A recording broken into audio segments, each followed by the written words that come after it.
So I was at the gym today, and this happened. Is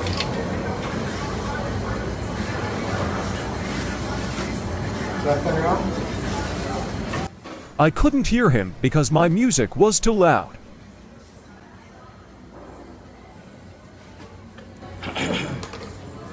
What's that? Is that on? Yeah. Turn it off. Why? Because I don't want people taking pictures of me while I'm in the locker room changing. I'm not taking pictures of you. Turn the thing off.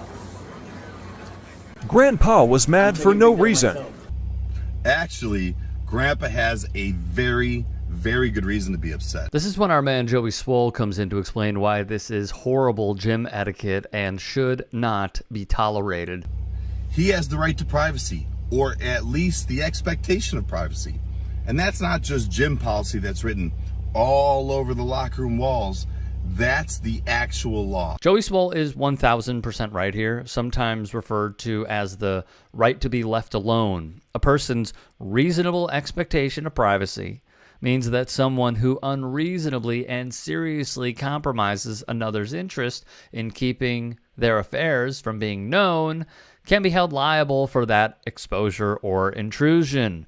Furthermore, someone may not have a right to seclusion when in the public view. The law can still protect people from being portrayed in a way that could be considered humiliating or from having their private details broadcast, which is surely the case in gym locker rooms. Now, I do wish that he wouldn't have sworn at you when he was nicer, and I'm actually impressed that you responded and you didn't get angry, you weren't mean. But I can understand his frustration. You're wanting to film, to record, to take photos in a locker room never takes priority over somebody else's right to privacy, or they're wanting to feel comfortable in the locker room. Another completely spot on point from Joey here. What really upsets me is the ignorant comments on this video. First off, this has nothing to do with this man being white. For you to make this about race and not about the fact that this man simply wants to feel comfortable in the changing room is absolutely disgusting. And also, the locker room at a gym is not a public space. You cannot do as you please. That's why it says on the wall, no recording, no filming. Now listen, I get it. We all want to get content for social media. We want to get progress photos. I understand that. You don't feel comfortable on the gym floor. The locker rooms have the best lighting. I totally get it.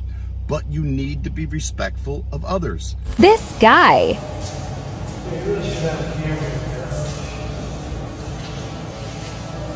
It's probably not legal. Just filming my progress here. What? Just filming my progress. I understand. It's just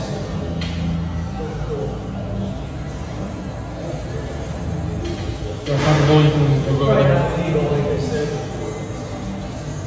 Oh, it's awesome. This man, Brett Centrella, a fitness influencer, filmed himself flexing in the locker room. First off, that man is absolutely correct. He has every right to ask you to not film in a locker room. And he's really nice about it, more nice than most people would be. And he's also correct that that's illegal. That's why you see signs in locker rooms that say, no recording, no video, no photos. If you happen to be filming and you catch somebody in the background that's changing or nude, like these two men are doing, and you post it, there's real consequences. Joey Swoll checks him, and all of this is true, however. As for the video itself, I was by myself when I first started recording that video. Towards the end of the video, a couple of people came into the locker room while I was in the middle of posing. Brett, the man in the first video, would double down on why he feels he has to film in a private setting like the locker room. The guy in the video that I was talking to was barely shown because I was blocking him for most of it, and he wasn't nude, he was in swim trunks. Obviously, if someone was shown naked in the video, I would never have posted this. The man was in shorts and no shirt, the same thing you would see at any public space outside or a public locker room. But it is not a public place. The locker room is a private one. Justifying it only gets worse throughout his response video. Now, looking back in hindsight, I probably would have changed some things that I did and handled it better. I was just a little frustrated with the way he went about it. He saw me filming my posing prior to stepping into the frame. He could have easily grabbed what he needed and stepped somewhere else like I would have, but he chose to make a bigger deal than it had to be. With thoughts like this one, this man is making the argument of entitlement, that he would have handled it differently, like hurrying the hell up and gotten out of the shot. when it comes down to the fact that it is simply not legal to do this in the first place.